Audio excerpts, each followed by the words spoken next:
Les rois, les seigneurs, depuis plus d'un siècle. Ceux qui ont ancré ce sport dans leur tradition nationale, dans leur identité profonde. Les All Blacks. On voit très bien leur maillot noir, leur fougère blanche et leur haka inimitable. Mais ce qui est plus difficile à cerner, c'est une explication à tout ça. Une explication au fait qu'un pays d'à peine 5 millions d'habitants façonne des générations de joueurs de génie. Une explication à une suprématie quasiment inébranlable.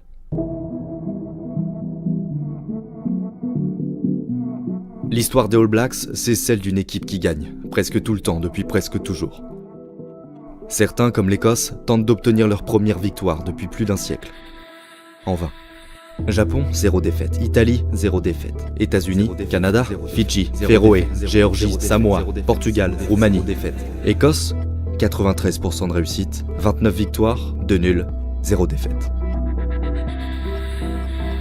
Seuls 7 pays forment le cercle fermé de ceux qui ont fait tomber le géant noir. Et aucun d'entre eux n'affiche un bilan positif. Le meilleur score, c'est l'Afrique du Sud, qui s'approche à peine du match nul avec 40% de victoire. C'est l'équipe chassée.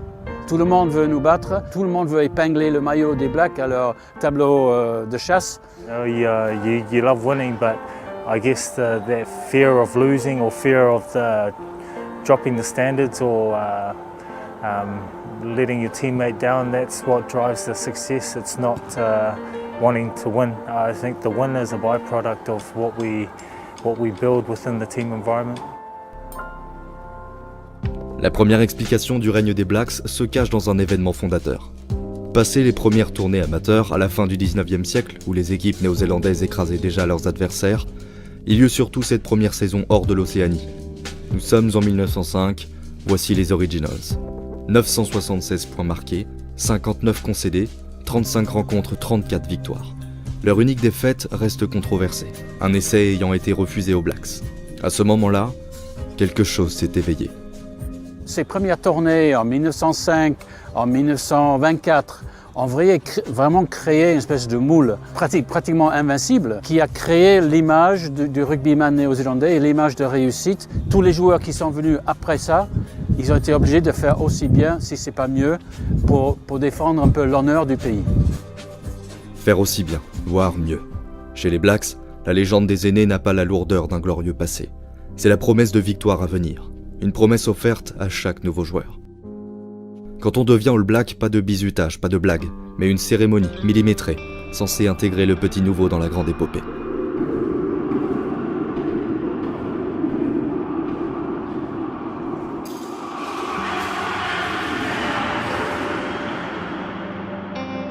Même s'il y a toute l'histoire derrière, on fait confiance à ce joueur pour qu'il ajoute quelque chose à ce patrimoine. Et quand on le fait rentrer dans l'équipe, par exemple, il doit se mettre devant les autres joueurs et leur dire ce qu'il compte apporter à l'équipe. Et ce qu'il peut apporter à l'équipe sera consigné ici. Un joli livre en cuir noir offert à chaque nouveau Black, le Black Book. En première page, le maillot des fondateurs, les Originals, l'équipe de 1905.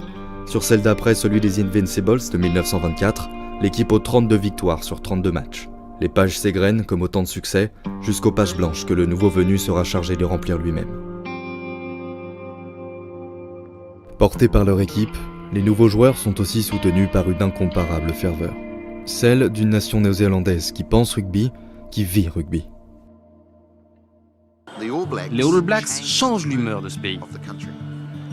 Si les All Blacks gagnent le prochain match, les gens vont au travail avec le sourire, tout le monde est heureux. Si on perd, mon Dieu, l'humeur change, tout est sombre. C'est comme aller à un enterrement. Tout ça, ça commence très tôt, dès l'enfance en réalité. Il suffit de voir ce qui se passe à la pause du midi dans beaucoup d'écoles du pays. Vrai terrain, espace vert, poteau de fortune, l'important c'est de jouer dès qu'il y a un peu de temps libre. Et l'expression que j'utilise, c'est que la culture mange la stratégie tout cru. Et évidemment, tu as une stratégie, mais quand tu es sur le terrain et quand tu es en difficulté, c'est la culture qui va te sauver. I've witnessed it. 2013 in Ireland, our team were down, and I think we needed to score, and it was 83 minutes, and our team were able to bond together and put in a last burst to be able to score a try right at the end, and end up winning the game. So team culture or the team bond, team spirit that we've had gets us through. L'héritage, la culture, reste le jeu. Des passes rapides, une grande habileté technique, les Blacks sont connus pour leur style. 2 mots sur les All Blacks maintenant, qu'est-ce que vous en pensez? Ils sont des adversaires merveilleux, qui sont doués, exceptionnellement doués pour jouer au rugby, ils sont costauds, ils sont vite, ils jouent très bien, c'est formidable, quoi. J'aimerais jouer avec eux. Hein. Ils sont toujours en train de réfléchir comment on peut faire pour s'améliorer, comment on peut faire pour trouver quelque chose de nouveau. Pour assurer cette maîtrise technique, les Blacks s'appuient sur un modèle de sélection de joueurs particulier. Alors qu'en France, les très jeunes joueurs sont répartis par catégorie d'âge, en Nouvelle-Zélande, une seule chose compte: le poids. Résultat, les plus gros gabarits ont du répondant, ils progressent plus vite et tous les joueurs se tirent vers le haut. À la fin de l'écrémage, il ne reste que les meilleurs.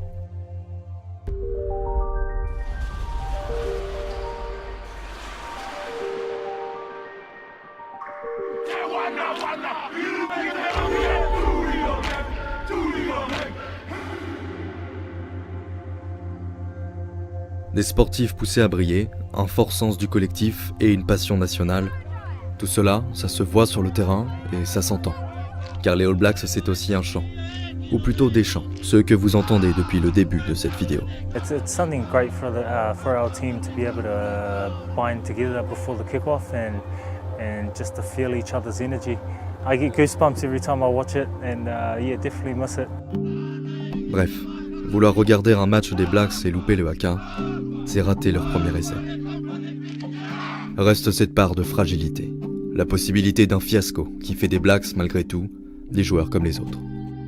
Les Coupes du Monde, supposées représenter le grand rendez-vous des équipes nationales, ne sont pas une promenade de santé pour les Néo-Zélandais.